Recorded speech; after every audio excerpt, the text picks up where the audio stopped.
Impact segment tonight, the WikiLeaks guy, Julian Assange, remains in custody while Swedish authorities try to convince the British to extradite him on rape charges. All over the world, the WikiLeaks situation is being debated. There are people like Michael Moore and Ron Paul, political opposites, who think the secret U.S. documents should be made available to the public. Also, there are media people who outright sympathize with Assange. Our job is to publish and be damned, Howard, and that's what we have done.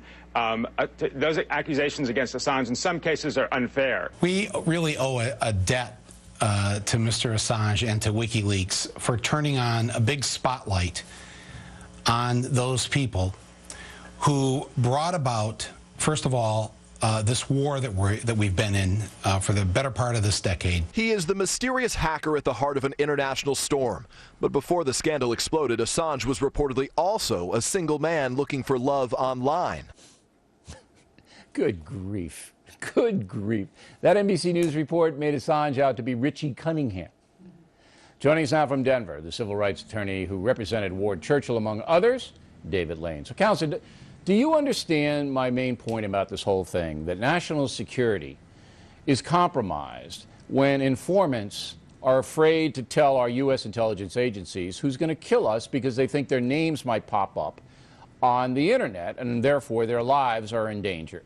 Do you get that point? Sure, absolutely. I get that point, but what the point actually is glossed over in the definition of national security. There is national security, and then there is national security. There's a difference between leaking the notion that you don't like the ambassador to Bahrain's wife's shoes as opposed to how to make a nuclear weapon, okay? And so when you talk about national security, just because the U.S. government slaps a classified stamp on a piece of paper doesn't mean national security is implicated. All right. Well, this guy's not an American, so he probably would agree with you. But if he were, I mean, and the guy who leaked it, Manning, he's never going to see, even if you represent him, he's never going to see the light of day. He's going to go away for you know, the rest of his life at hard labor in a military prison. But let's get back to Assange.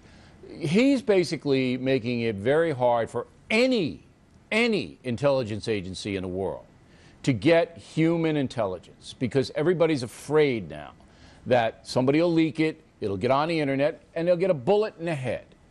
And that is not in dispute. That's happening. And I think you would want to be protected, wouldn't you? Absolutely. I want my family protected. I want you protected. I want to be protected. But, Bill, the entire Bill of Rights is designed to do one thing and one thing only, and that is to make our government's job more difficult, because it has given all of us freedom. That's the Bill of Rights didn't have the internet world here. Look, there is an apparatus, all right, Freedom of Information Act, FOIA, to get information from the government. We use it all the time here. We're not rooting for the government to be secret about everything. But this Assange guy, this guy is a bad hombre, and you don't think so.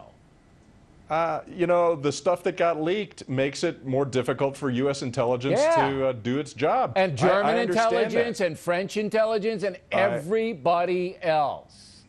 It's true, but you know what? If we're going to live in a free society, the way the law is structured right now, the New York Times could be prosecuted for publishing I don't care about those Assange got. And I'm not you calling could be for prosecuted. That. I can't be prosecuted Did for Fox News distributed the Assange leaks? I mean, doesn't who's matter. more responsible? That's not the issue. The issue is not the distribution after it becomes public. The issue is Assange himself going around the world trying to put everybody in jeopardy. That's what he's trying to do, create chaos. This helps Al-Qaeda and the other terrorists. You know it, and I know it. And this guy should be compelled to stop. I'll give you the last word. I disagree. I think, yes, national security information that truly implicates national security, this government has an interest in protecting that. But things like the overclassification of these documents is absurd. All right, well, it may make it more inconvenient, but it doesn't jeopardize or endanger your life. All right, Counsel, we appreciate you taking the time tonight. Directly ahead, a Catholic woman may be executed in Pakistan for blasphemy. Wait till you hear this. And later, a viewer warning her